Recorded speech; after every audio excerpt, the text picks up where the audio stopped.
ओम, आप सभी को सादर नमस्ते। आर्य समाज के इस स्वतंत्रता दिवस समारोह में आप सबका बहुत बहुत स्वागत है। आज हम सब अपने भारत राष्ट्र की 79वीं वर्षगांठ पर इकट्ठे हुए हैं, इसके लिए आप सबको बहुत बहुत बधाइयाँ।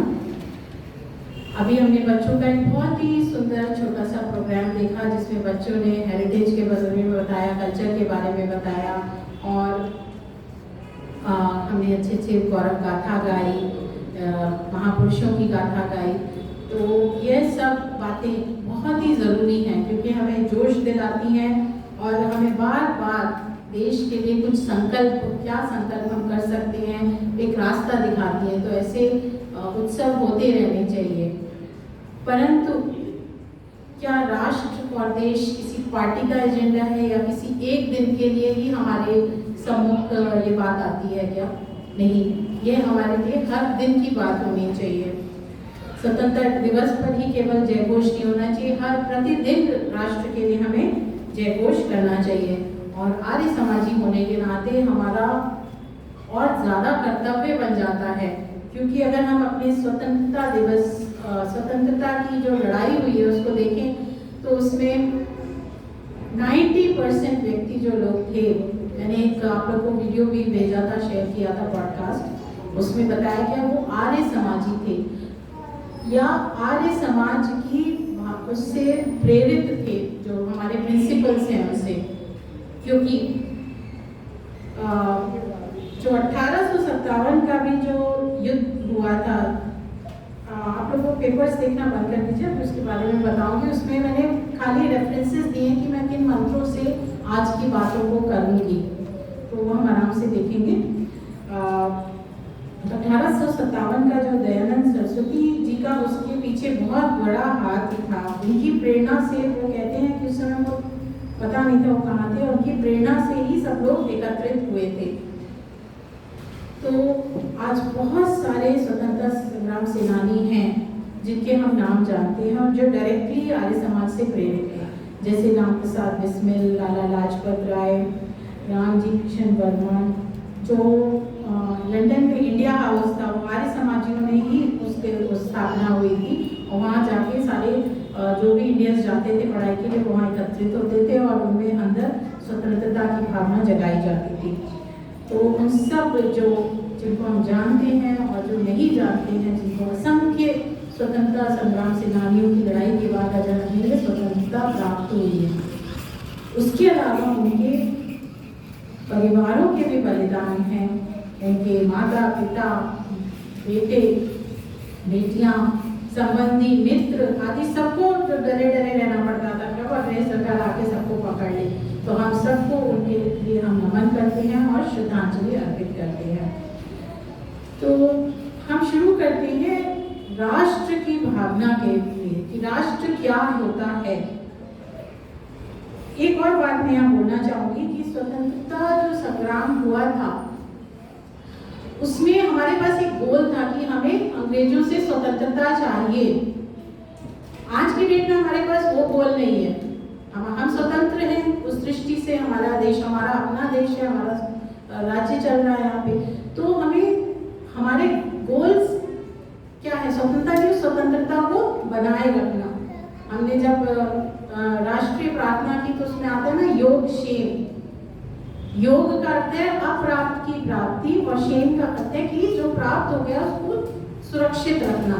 तो आज की डेट में हमें स्वतंत्रता प्राप्त हो गई है, उसको हमें क्या रखना है? सुरक्षित रखना है। तो सुरक्षित रखने के उपाय डिफरेंट होते हैं। हम मकान बनाते हैं तो मकान बनाने के उपाय अलग होते हैं, उसकी मेंटेनेंस के उपाय अलग होते हैं। तो हम उस दृष्टि से समझेंगे कि उसकी मेंटेनेंस हम कैसे करें। जो हमें आज़ादी मिली है, जो स्वतंत्रता मिली है, और क्या वाकई स्वतंत्रता मिल रही है? कई सारे विचारों से, कई सारे नियमों से हमें अभी भी स्वतंत्रता नहीं मिली है, तो उनके लिए हमें प्राप्ति करनी होगी।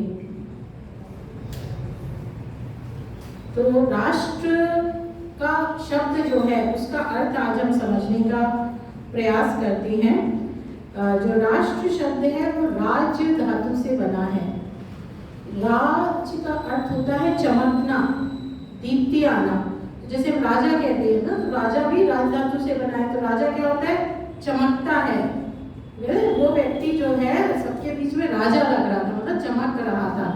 विराज शब्द, विराज में जो राज है वो विराज, हम कहते हैं ना ईश्वर हमारे अंदर विराजो, मतलब क्या, हमारे अंदर चमको, हमारे अंदर प्रकट हो, जो प्रकाशवान हो, प्रकट हो।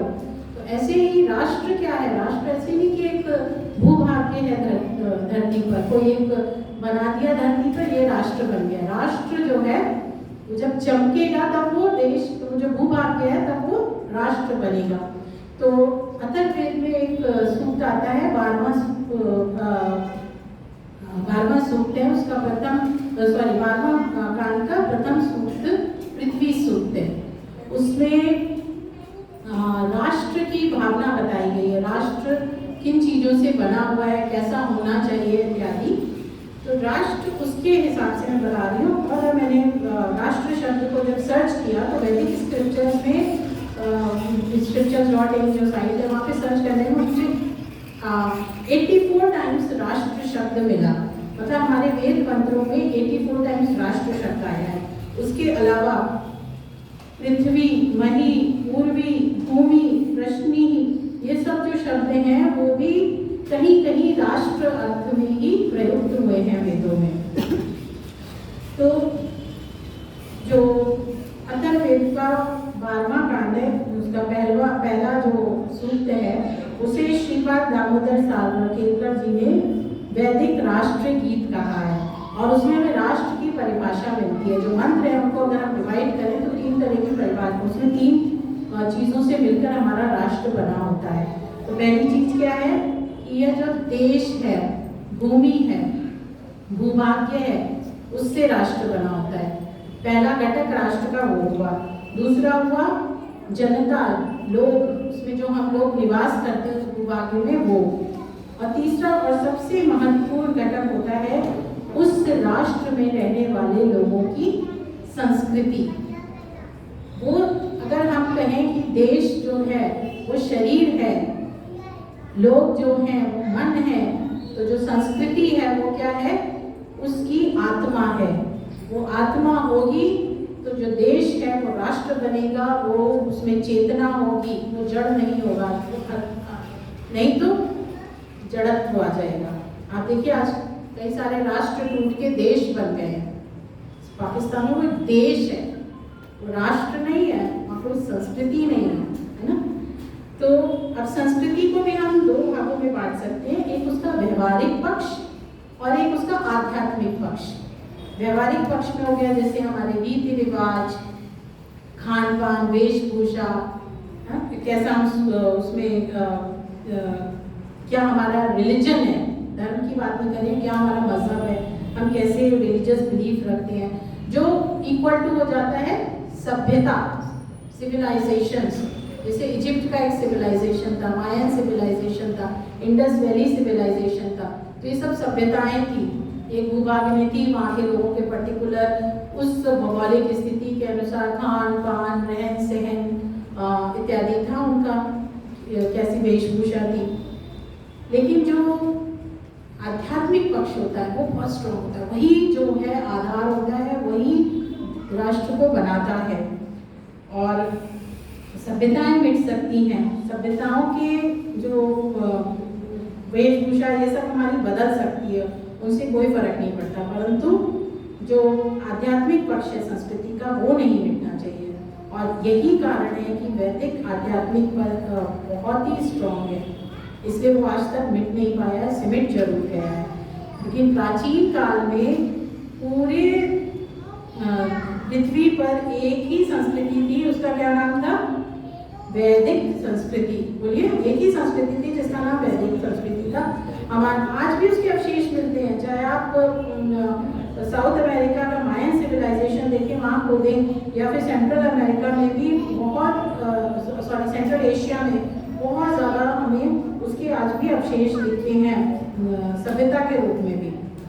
तो हेरिटेजेस जो है वो चेंज हो सकती है, कल्चर थोड़ा चेंज हो सकता है, लेकिन जो आध्यात्मिक पक्ष है संस्कृति का वो चेंज नहीं होता है।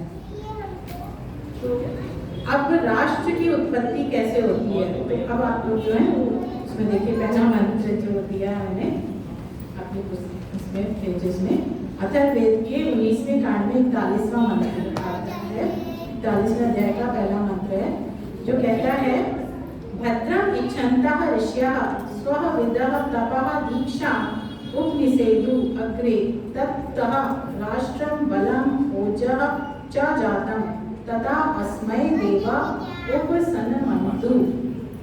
मंत्र क्या कह रहा है? भद्रम इच्छन्तः ऋष्यः स्वविदः तपः दीक्षा उपनिषेधु अग्रे तथा सबसे पहले भद्र की इच्छा रखने वाले ऋषियों ने, आत्म सुख की इच्छा रखने वाले ऋषियों ने क्या किया? तप किया और दीक्षा की। तब क्या कहते हैं कि हम अपने सारे कर्तव्य कर्मों को, बाधाएं, संकट, द्वंद्व जितने भी आए उनको जो है सहते हुए आगे बढ़ते जाएं। दीक्षा हुआ कि हमने एक बार दीक्षा ले ली, कुछ सोच लिया कि ये करना है तो वो करके दिखाना है, वो जो हमारी अंदर प्रेरणा होती है। तो ऋषियों ने क्या किया? तप किया और दीक्षा ली। तो क्या हुआ? राष्ट्र बने, उससे राष्ट्र उत्पन्न हुआ, बल उत्पन्न हुआ, ओज उत्पन्न हुआ। राष्ट्र बने, राष्ट्र में बल और ओज की उत्पत्ति हुई, भौतिक साधनों की उत्पत्ति हुई एज वेल एज आध्यात्मिक साधनों की उत्पत्ति हुई। तो ऐसे राष्ट्र बनता है। राष्ट्र कैसे बनता है? जब ऋषि लोग जो है तप करते हैं और दीक्षा करते हैं। हम सब भी श्रेणी में आते हैं, हम सब भी जो है ऋषि बन के तप और दीक्षा की शपथ ले सकते हैं और एक सुंदर राष्ट्र बना सकते हैं। इसी को आगे जो है, तो ये जो तप, दीक्षा इत्यादि है, बल, ओज, यही संस्कृति है। इसी का ऋग्वेद में आगे 10वें मंडल का एक बहुत सुंदर मंत्र है, जो मैं योग क्षेम की बात कर रही थी, रक्षा की बात कर रही थी, उसके विषय में ये है। अभिवर्तेन हविषा येन इंद्रः अभिववृते तेन अस्मान् ब्रह्मणः पते अभिराष्ट्राय वर्तये।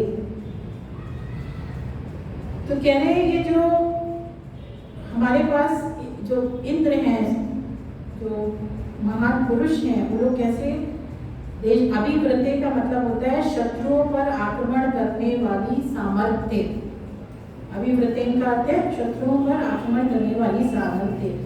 तो किस प्रकार की हमेशा से वो यज्ञ कर रहे हैं या है राष्ट्र की रक्षा के लिए? अभिवर्तेन हमेशा, शत्रुओं पर सामर्थ्य, आक्रमण की सामर्थ्य वो क्या है? तप, दीक्षा, ओज, बल। इस हवि से जब हम यज्ञ करते हैं, राष्ट्र के लिए यज्ञ करते हैं, तो आप इसको जोड़िए उधर से कि हमने बोला कि संस्कृति क्या है? संस्कृति यज्ञ, तप, ये जो तप हम कर रहे हैं, दीक्षा कर रहे हैं, ये सब संस्कृति का पार्ट है। बल, ओज प्राप्त हो रहा है और इसी से हम जब अभी कर रहे हैं तो हमारे अंदर शत्रुओं को नष्ट करने की ताकत आती है, सामर्थ्य आता है। तो इसका मैं इसको जोड़ती हूँ ऑपरेशन सिंदूर से। जैसे अगर हम ऑपरेशन सिंदूर देखें तो वो एक यज्ञ था, ठीक है,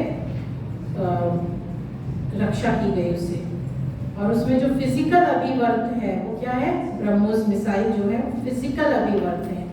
जो हमारी विदेश नीति है, जो फॉरेन पॉलिसी की अडिगता है, वो है नॉन फिजिकल अभिवर्त, जो शत्रुओं को से रक्षा करने वाली आक्रमण की जो सामर्थ्य है वो अभिव्रत, ये इसमें ब्रह्मोस हुआ। तो इस तरह हम उसे रिलेट कर सकते हैं। आइए आगे बढ़ते हैं कि आज से जो 5-7 सहस्त्र वर्ष पूर्व अगर हम देखें तो पूरे संसार में महाभारत युद्ध से पूर्व वैदिक संस्कृति थी। वैदिक, उसके बाद धीरे धीरे इसका ह्रास होता गया। धीरे धीरे हम जानते हैं किस प्रकार मुगलों के आक्रमण हुए, तो पूरा सेंट्रल एशिया, फिर आपका इधर जो मिडिल ईस्ट इस समय का ईरान, इराक, यहाँ सब जगह वैदिक संस्कृति थी। अफगानिस्तान वो जाता गया, और इधर जावा, सुमात्रा, जो हमारे साउथ ईस्ट एशियन कंट्रीज है, वो सब में वैदिक हिंदू संस्कृति थी, जिसे आज हम हिंदू नाम से जानते हैं। उन सबका ह्रास होता गया। फिर आया 200 वर्ष का अंग्रेजों का शासन, या अंग्रेजों का, पुर्तगालियों का, या पूरे विश्व में जो कुछ बचा कुचा संस्कृति थी, वो जो यूरोपियन उपनिवेशवाद के लोग थे, उन्होंने उसको नष्ट करना शुरू किया। हमारे देश के परिप्रेक्ष्य में वो मेनली अंग्रेज, और गोवा में देखें तो पोर्टुगीज को कह सकते हैं, उन्होंने उसका नष्ट करना शुरू किया। तो धीरे धीरे ये जो लोग थे, जिनके पास ना ढंग का देश था, ना उनके पास कोई संस्कृति थी, बस असुरों के समान हिंसात्मक प्रवृत्ति लेके आके उन्होंने हम पर अटैक करना शुरू किया। तभी भी भारतवर्ष बचा रहा। तो आइए हम भारत शब्द को क्या समझते हैं। भारत जो शब्द है, वेदों में 31 बार आया है, मैंने जब सर्च किया। लेकिन वेद में तो ना इतिहास है, ना ज्योग्राफी है, भूगोल भी नहीं है, तो भारत शब्द वहाँ क्यों आया? तो भारत वहाँ जितनी जगह आया है, महर्षि ने, अन्य विद्वानों ने उसके जो अर्थ किए हैं, उसका अर्थ है सब विद्याओं को धारण करने वाला, सबका भरण करने वाला, वाणी को जानने वाला, वाणी को धारण करने वाला। एक जगह भारतीम आया है, तो महर्षि ने उसका अनुवाद किया है सूर्य की प्रभा, तो ऐसा उजाला देने वाला।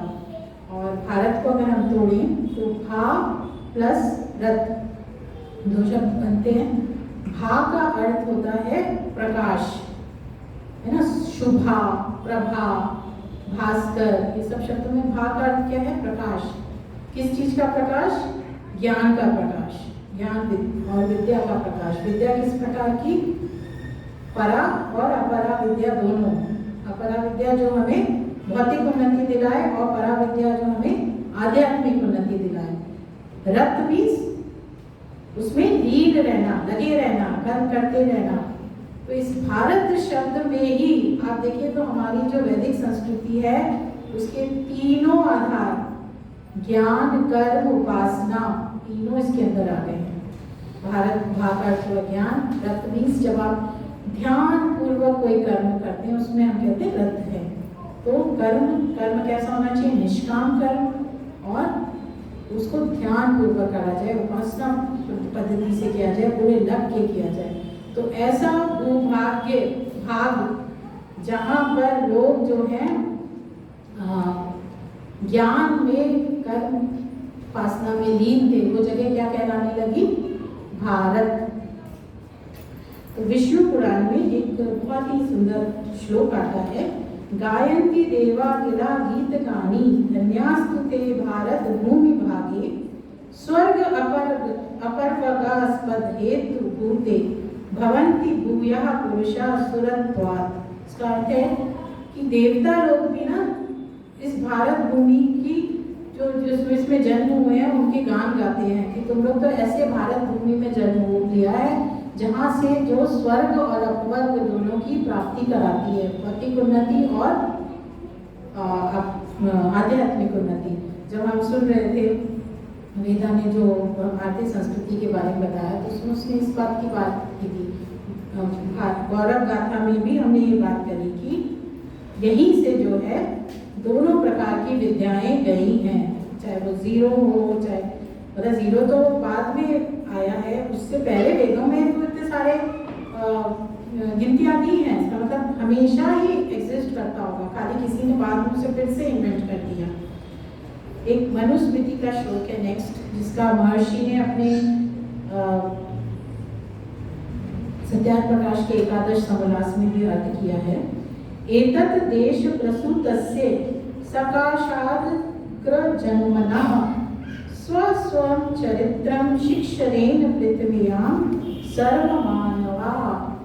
कहते हैं कि यही जो प्रदेश है, जो भारत देश है, इसी भारत देश में आर्यवर्त में उत्पन्न हुए ब्राह्मणों अर्थात विद्वानों से भूगोल के सब मनुष्य में, अर्थात ब्राह्मण, क्षत्रिय, वैश्य, शूद्र, दस्यु, मलेच्छ आदि सबने अपने अपने योग्य विद्या चरित्रों को और शिक्षा और विद्याभ्यास को ग्रहण किया। महर्षि ये शब्द लिखते हैं। मनुस्मृति ये कहती है कि इसी आर्यवर्त भारत से सब कुछ आगे फैला। हमारे पास समय कम है इसलिए मैं थोड़ा सा जल्दी बढ़ूंगी। मैं कुछ तथ्यों को सामने रखना चाहती हूँ कि 200 वर्ष, हमको मालूम है कि मैं हिस्ट्री की पढ़ना चाह रही, कुछ तथ्यों को रखना चाहती हूँ। मुगलों ने हम पे मुसलमान बोलना चाहिए, मुगल नहीं, क्योंकि वो मुस्लिम पर उससे आए थे अपनी विचारधारा के साथ। इसी प्रकार जो अंग्रेज आए या पोर्टुगीज आए, उनकी भी जो छिपी हुई भावना थी वो ट्रेडिंग नहीं थी, अपना क्रिश्चियनिटी का विकास करना ही था। तो ब्रिटिशर्स ने करीब 35 मिलियन लोगों को मारा है। उनके समय में 200 साल में 12 अकाल पड़े हैं, जिससे बहुत सारे भारतीय मरे हैं। और उन्होंने उस समय 45 ट्रिलियन डॉलर की लूट की है। आज की हमारी अर्थव्यवस्था करीब 3.5 मिलियन डॉलर्स है। उस समय उन्होंने 45 मिलियन डॉलर की लूट की है। आज से भी जो है 10 गुना ज्यादा। आप सोचिए कितना हम लोग को एकदम हमें दंगा ही कर दिए, पूरा तरह से हमें नष्ट कर दिया। नहीं तो ये देश में तो कहते हैं कि दूध घी की नदियां जो बहती थी वो सत्य बात थी, कोई गरीब था ही नहीं, घर घर यज्ञ होते थे। आज हम यज्ञ करते हैं तो इसीलिए नहीं कर पाते ना कई लोग, की इतना घी कैसे डालेंगे हम यज्ञ में। तो इस तरह की लूट खसोट मचाई गई, उसको उनको भगाने के लिए बहुत अच्छा प्रयत्न किया हमारे स्वतंत्रता संग्राम में, परंतु क्या हम पूरी तरह स्वतंत्र हो गए हैं? आज हमारे पास नए नए चैलेंजेस हैं जिन्हें मैं बहुत जल्दी लूँगी, क्योंकि मैं कवर करना चाहती हूँ सब नए चैलेंजेस कह लीजिए। उसमें से एक है बहुत बड़ा बाह्य और आंतरिक सुरक्षा। मैं इन चैलेंजेस का कोई अपना सोल्यूशन नहीं दूंगी, मैं बस बोलूँगी कि कैसे हम कर सकते हैं इन चैलेंजेस को फेस। बाह्य सुरक्षा आज भी जरूरी है हमारी बाउंड्रीज पे। आज भी सेना कंटिन्यूस तैनात है, जो रक्षा कर रही है। लेकिन आंतरिक सुरक्षा एक ऐसी चीज़ है जिसमें हम सब अपना योगदान कर सकते हैं, ध्यान दे सकते हैं कि क्या क्या गड़बड़ हो रही है। हम इसको उस परिप्रेक्ष्य में देखेंगे कि जो जमीन है वो आज भी हथियाई जा रही है। हमें पता है कि इंडियन रेलवेज और डिफेंस के बाद सबसे ज़्यादा ज़मीन किसके पास है? वक्फ बोर्ड के पास है। कैसे हथियाई गई है? और हमारे नियम कुछ अजीब से रहे उस समय के लोगों के। नेहरू जी की सोच थी कि वहाँ पे जो लोग अपना पाकिस्तान में छोड़ कर आए थे जब अपनी जमीन जायदाद, वो यहाँ से गए हुए मुसलमानों को दे दी गई। लेकिन यहाँ जो हिंदू लोग आए उनको कोई भी मस्जिद तक में रहने को नहीं दिया गया। जनवरी की टरटराती बारिश के समय लोग जो है बाहर सड़कों पे रहे हैं, ऐसा पता चलता है। और आज भी कहीं भी जाओ वो लोग क्या कर सकते हैं? एक चादर बिछाओ, 2 ईंटें रखो, एक चादर हरे रंग की बिछाओ और कुछ दिन में वो जमीन उनकी हो गई। तो ये हमारी आंतरिक सुरक्षा पे बहुत बड़ा एक डर है। फिर दूसरा घटक है हमारे देशवासी। देशवासियों पर एक तो वेस्टर्न इन्फ्लुएंस बहुत बढ़ रहा है, दूसरा डेमोग्राफी चेंजेस बहुत ज़्यादा हो रहे हैं। तो जैसे जनसंख्या में दूसरे लोग जो अपनी वृद्धि कर रहे हैं, उससे डेमोग्राफी चेंजेस हो रहे हैं। धर्मांतरण हो रहा है, दोनों अलग मजहबों से के द्वारा भी धर्मांतरण हो रहा है और घुसपैठिए आ रहे हैं। तीनों से हमारी डेमोग्राफी बदल रही है। देश जो राष्ट्र का दूसरा घटक है देश, वो बदल रहा है। आप कह सकते हैं कि वो भी तो देश के वासी है ना, हम ऐसा मैं क्यों कह रही हूँ? तो देश के वासी जरूर है, परंतु वैदिक संस्कृति को नहीं अपनाते। अगर वो वैदिक संस्कृति को अपनाते हैं तो बहुत बहुत स्वागत है, आप रहिए, आराम से रहिए। इस देश ने तो हमेशा रखा ही है लोगों को, यहूदी पारसी सब यहाँ आके रहे हैं, तो कोई दिक्कत नहीं है। लेकिन क्योंकि ना जो संस्कृति है ही नहीं, जिसको कुछ संस्कृति नहीं कह सकते, वो हम पर थोप रहे हैं।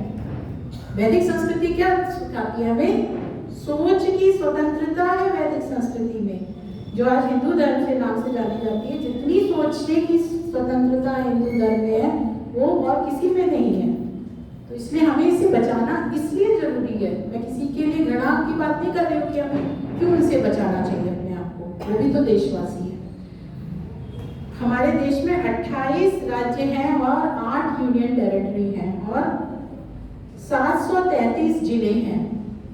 उनमें से 102 जिले में हिंदू आज की डेट में माइनॉरिटी में हैं और कई सारे स्टेट्स हैं जैसे लक्षद्वीप, मिजोरम, नागालैंड, मेघालय, जम्मू कश्मीर, अरुणाचल प्रदेश, पंजाब, जहां हिंदू माइनॉरिटी में हैं और केरला और बंगाल पीछे नहीं है। बहुत जल्दी हाँ वे भी हिंदू माइनॉरिटी में हो जाएंगे अगर ऐसे ही चलता रहा आसाम में। तो इस तरह का हमारे पर बहुत बड़ा प्रोटेक्शन करने का, मेंटेनेंस करने का एक भार है जो हमें देखना है। क्या करें, हिंदुओं के बच्चे तो मतलब एक तो शादियां लेट होते जा रही हैं, ऊपर से बच्चे भी लेट हो रहे हैं और कर भी नहीं रहे। हम बहुत ही अजीब स्थिति से गुजर रहे हैं और ये नहीं कि मैं खुद ही इससे गुजर रही हूँ। घर घर की कहानी है। तो राष्ट्र का सबसे महत्वपूर्ण घटक जो मैंने बात किया था वो संस्कृति है। तो हमारी संस्कृति क्या है? धर्म पर आधारित है। तो मनु महाराज जी ने जैसे बताया कि धर्म के 10 लक्षण बताए, धृति, क्षमा, दम, अस्तेय, शौच, इंद्रिय निग्रह, धी, विद्या, अक्रोध, इन्होंने 10 लक्षण बताए।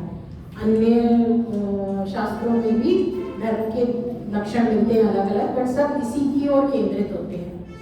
तो इतनी महान विचार है हमारे कि हमारा धर्म, हमारी संस्कृति क्या होनी चाहिए? इन 10 लक्षणों या इन जैसे 10 लक्षणों पर आधारित है। सत्य, धैर्यता, ये सब बातें। और वही क्या हो रहा है आज?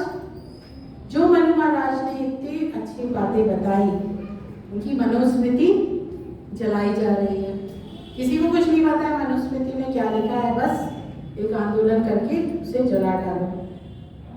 भाषा की लड़ाइयाँ हो रही है। ये तो मुझे बहुत ही हास्यपद लगता है क्योंकि ज़्यादातर भारतीय भाषाओं का जो बेस है वो संस्कृत है और आज के AI के इंटरनेट के युग में आपको भाषा की प्रॉब्लम तो आनी नहीं चाहिए। हम कहीं भी कन्वर्स कर सकते हैं और किसी भी भाषा को सीखने के लिए ना उसके अगर 1000 शब्द आप सीख लें तो आप कन्वर्स कर सकते हैं, बातचीत कर सकते हैं। तो कोई भी भाषा लिंक लैंग्वेज आराम से बना सकते हैं। इसमें उत्तर भारतीय हिंदी भाषियों की भी गलती है कि हम दूसरी भाषाएं नहीं सीखते हैं, हम उसे लिंक लैंग्वेज नहीं बनाते हैं। परंतु ये व्यर्थ की एक लड़ाई है, हम इसमें पीछे हटते चले जा रहे हैं। हम क्यों लड़ रहे हैं ये सब लड़ाइयाँ? हाँ, साहित्यिक भाषा जरूर कि कन्नड़ भाषा का जो साहित्य है वो प्रिजर्व होना चाहिए, पर हम सब कन्नड़ आराम से सीख सकते हैं, सब संस्कृत आराम से सीखते हैं। 1000 शब्द सीख लीजिए एक भाषा के, हो जाएगा। अपनी मेट से कन्नड़ में बात करें, मैं भी नहीं करती हूँ पर मैं बता रही हूँ। मैं खुद सोल्यूशन हम सब जानते हैं, हमारे अंदर शायद संकल्प शक्ति की कमी है। खान पान बदला जा रहा है जो कि ग्लोबलाइजेशन का कारण है। आज हम कभी भी कुछ भी कहीं भी खा रहे हैं, आयुर्वेदिक आधारित खान पान नहीं है। मैं बता रही हूँ कि संस्कृति पे किस प्रकार के अटैक हो रहे हैं और क्यों हमें उन्हें रोकना चाहिए, क्योंकि खाना जो है हमेशा वो लोकल होना चाहिए। तो लोकल नहीं होने से परेशानी होती है। हम यहाँ रहते हैं कर्नाटक में, अधिक से अधिक रागी खाएं। रीति रिवाज, परंपरा, फैमिली यूनिट, तो लेफ्टिस्ट का एक बहुत बड़ा आक्रमण रहता है हमारी परंपराओं पर अटैक करना। भाई कन्यादान क्यों करना है, वो फेमिनिज्म ले आते हैं उसमें। जिस देश में नारी की इतनी पूजा की जाती है उसमें कन्यादान का अर्थ समझो क्या है, तो फिर बात करो। खैर हम लोग आर्य समाज में तो कन्यादान मानते ही नहीं, उसे पानी के समय वो बोलते हैं। परंतु अगर आप मानते भी हो तो उसका कोई गलत अर्थ नहीं है। फिर बहुत बड़ा चैलेंज है कि फैमिली यूनिट्स खत्म की जा रही हैं। आज जो है ये जो LGBTQ चल गया है उसके चक्कर में क्यों शादियाँ, विवाह क्यों होने चाहिए? मुझे याद है कि मैंने आज से बहुत वर्ष पूर्व, करीब 25 साल 20 साल पहले, कुछानी जी समाज में थे, तब मैं बहुत यंग थी और ये सब बातें मुझे भी ठीक लगती थी। क्या परेशानी? मैंने उनसे पूछा क्या परेशानी है आदमी की शादी कराने में, क्या प्रॉब्लम? मैंने बोला कि विवाह का अर्थ क्या है? विवाह है कि हम नेक्स्ट जनरेशन लाएं, संतति लाएं, इसलिए विवाह होता है। तो ये फैमिली यूनिट अगर खत्म कर दोगे ना तो वो सिविलाइजेशन खत्म हो जाएगा। आज फैमिली यूनिट्स खत्म हो रही हैं। वैसी छोटी फैमिलीज हो रही हैं, उसमें भी और खत्म कर दो, संस्कार ही नहीं बनते हैं। तो ये बहुत बड़े आक्रमण है हमारे ऊपर वर्ण व्यवस्था, जो कि वर्णों के अनुसार थी कि कौन क्या चुनता है, क्या वर्ण करता है, उसके अनुसार थी। उसको जब अंग्रेज लोग आए, उन्हें आके हमारी कुछ समझ ही नहीं आया कि लोग क्या हैं, कैसे हैं। उनके यहाँ तो कास्ट सिस्टम चलता था, उनके यहाँ था जातिवाद। उन्होंने पूछना शुरू किया, अच्छा तुम क्या काम करते हो? लोहार, हाँ लोहारी हो गए तुम जो है चमार हो गए, चमड़े का काम करते हो, तुम जो है वैश्य बनिए हो गए, तुम ऐसे करके उन्होंने नाम दे दिए। इस तरह जातियाँ बांट दी गई, जबकि सब क्या है, वो व्यापार कर रहे हैं, कर्म कर रहे हैं, वैश्य श्रेणी में आएंगे अगर वर्ण के हिसाब से देखा जाए। और वर्ण व्यवस्था परफेक्ट है, उसको ही हमें अपनाना है, तो जाति व्यवस्था डाल दी जाए। तो एजुकेशन सिस्टम को नष्ट किया गया। गुरुकुल प्रणाली, जहाँ शिष्य जो है गुरु के समीप बैठ के परा अपरा दोनों विद्याएं सीखता है, उसको क्या कर दिया गया कि हमें क्लर्क्स बनने हैं, गोरे साहब ब्राउन ऑफिसर्स बनाने थे ना, क्लर्क का काम सिखा दिया हमें, क्या रट्टा मारो। जिससे कि आज का जो आज भी क्योंकि वो एजुकेशन पॉलिसी फॉलो कर रहे हैं, तो आज का यूथ इंजीनियर बन जाने के बाद भी अनएम्प्लॉयबल रह रहा है, उसको एम्प्लॉयमेंट नहीं मिलता क्योंकि स्किल डेवलपमेंट नहीं होता है। गीता में क्या आता है? योगा कर्मसु कौशलम। योग क्या है? कर्मों में कुशलता। अगर उसको हम व्यवहारिक भाषा में कहें तो योग क्या है? कर्मों में स्किल्स होना, स्किलफुल होना, कुशलता, स्किल। तो इस तरह के बहुत सारे प्रॉब्लम्स हम फेस कर रहे हैं, जिससे हमें स्वतंत्र होना है। उस मायने में हमें आज भी सच्ची स्वतंत्रता नहीं मिली है। और इन सब का जो एक सल्यूशन है वो वैदिक संस्कृति से ही मिलेगा, वेदों को पढ़ने से ही मिलेगा। समय कम है इसलिए मैं आगे के बहुत सारे, आप देखो मैंने ईशावास्य उपनिषद के बहुत सारे मंत्र लिए हैं, तो और बहुत सारे सेंटेंसेस हैं कि अगर हम उनको फॉलो करेंगे, क्योंकि एक्चुअली हमारी फिलॉसफी क्या है, कि हम कहते हैं ईशावास्य में दम सर्वम, ये सब जो है ईश्वर के द्वारा वास्य किया हुआ है। लोभ मत करो, संगत छद्म, साथ चलो, सबकी उन्नति में ही अपनी उन्नति समझो। हम ऐसी बातें करते हैं ना, वसुधैव कुटुंबकम, ये हमारी संस्कृति का आधार है। पर क्या होता है, इस आधार का हम खुद उसको गलत समझ लेते हैं कि हम फिर जो है अपनी रक्षा के लिए भी हिंसा नहीं करते हैं, जो कि गलत है, और दूसरों ने इसका फायदा उठाएंगे। 1000 साल की गुलामी ने ना हमें इतना दबा दिया कि हम उठ ही नहीं पा रहे हैं, इस चीज़ों को समझ नहीं पा रहे हैं। तो आप इन मंत्रों को डिटेल में पढ़िए, कोई अलग सेशन हम ले सकते हैं। इसमें जो आप देखिए, अगर आर्य समाज का 10वां जो नियम है हमारा, कि सब मनुष्यों को सामाजिक सर्वहितकारी नियम पालने में परतंत्र रहना चाहिए और प्रत्येक हितकारी नियम में सब स्वतंत्र रहे। स्वतंत्रता की कितनी अच्छी परिभाषा है कि स्वतंत्रता का अर्थ क्या है, कि जो सबके लिए जो रूल्स है उसमें परतंत्र रहना है, उसमें परतंत्र रहना ही स्वतंत्रता है, क्योंकि उससे सिस्टम बनेगा। आप रेड लाइट क्रॉस नहीं कर सकते, सबके लिए हित के लिए बना गया रूल है, वहाँ हमें स्वतंत्र रहना है। लेकिन जो सबके लिए हितकारी नियम है उसमें हम स्वतंत्र रहे, और आज की डेट में सबके लिए हितकारी नियम नहीं है, बायस्ड नियम है, उनसे हमें डरना पड़ेगा। तो हमने राष्ट्र की परिभाषा को समझा। एक मंत्र आता है, उसमें कहते हैं अहम राष्ट्री, नीचे लिखा हुआ है, सबसे नीचे आप लोग देखिए, ऋग्वेद का एक बहुत ही सुंदर मंत्र है। इसमें कह रहे हैं अहम राष्ट्री, कि मैं ही संपूर्ण जगत की शासिका ईश्वरी हूँ। अगर वेद में देखें ना, तो कोई भी मंत्र किसी वस्तु के लिए या किसी कर्म के लिए नहीं आए हैं। सारे जो शब्द हैं वो वस्तु कर्म के लिए नहीं है, वो किसके लिए? एक भावना को देते हैं। वो भावना फिर जिस भी वस्तु या कर्म पे लागू होती है, उस वस्तु को या कर्म को हम उस शब्द से कह देते हैं। तो यहाँ कह रहे हैं मैं राष्ट्रीय हूँ, अर्थात जो ये पूरा विश्व एक राष्ट्र है और उसकी शासक कौन है, शासिका कौन है, हम ईश्वर है, ब्रह्म है। तो जब हम कोई भी कार्य करते हैं तो कोई शक्ति जो होती है वो हमारी सहायता करती है।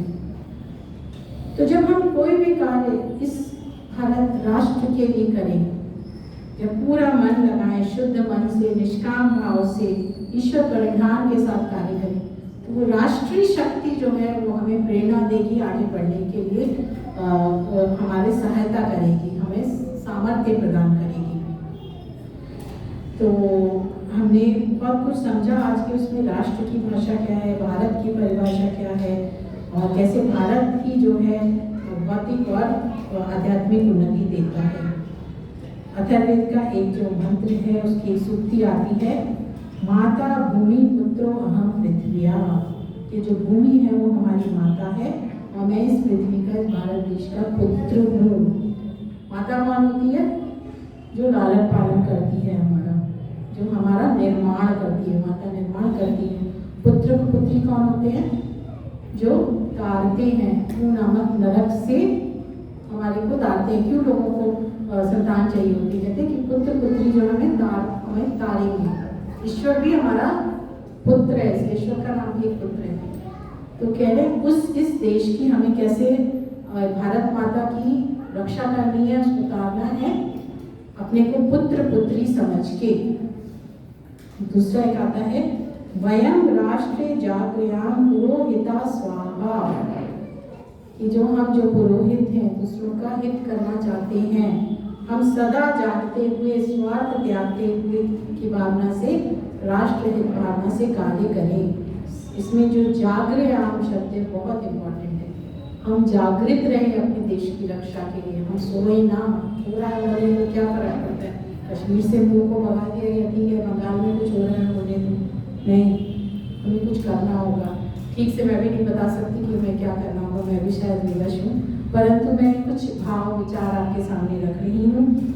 और इसी के साथ अंतिम मंत्र को मैं बोलती हूँ। लास्ट में जो मैंने हैंड से राइटिंग से लिखा, मुझे चलते चलते मिला और मुझे बहुत अच्छा लगा। इह वैदेही माप चेयोष्टः पर्वत इवा विचाचलीह इंद्र इवेह तुवस्तिष्ठेह राष्ट्रमूधारय। क्या कहते हैं इसमें, किस तरह हमें राष्ट्र की रक्षा करनी है? पर्वत इव, पर्वत के समान, अविवाचलीह, अविचल होकर, इह एव, यहाँ ही, एवि तू बढ़, पर्वत के समान अविचल होकर इसी जगह पे जहाँ आप हम हैं, जिस स्थिति में हैं उसी में हमें बढ़ना है। माँ अपाच्योष्टा, भ्रष्ट मत हो, मार्ग से विचलित मत हो, सूर्य के समान ध्रुव अटल होकर खड़े रहो और इस राष्ट्र को धारण करो। तो अगर हमें इस राष्ट्र की रक्षा करनी है तो उसके लिए हमें कोई बहुत बड़े बड़े कार्य नहीं करने हैं। हम जो भी कार्य कर रहे हैं, जैसा कि सत्य मार्ग पर चलें, दीक्षा, तप, ब्रह्म बल, यज्ञ आदि जो हैं, यही पृथ्वी को धारण करते हैं। ये पृथ्वी सुख का संदेश है कि पृथ्वी को धारण करते हैं क्या? सत्य, उग्र रित, दीक्षा, तप, ब्रह्म बल, ये सब उसको धारण करते हैं। इन्हीं सब को धारण करते हुए, बिना डिगे हुए, अविचल होकर हम जो है इस राष्ट्र की रक्षा करें। तो मुझे आशा है कि आप लोग ने इतनी सब्र से मुझे सुना, काफ़ी टाइम हो गया, और मैंने कुछ अपने भाव रखे कि राष्ट्र की भावना क्या होती है और हम किस तरह राष्ट्र की अपनी मेंटेनेंस करना भी बहुत जरूरी है, रक्षा करना जरूरी है। जो नए नए आक्रमण हो रहे हैं उनसे बचाव करना बहुत जरूरी है। इसी के साथ आइए हम सब एक बार जोर से बोलते हैं, भारत माता की जय, भारत माता की जय।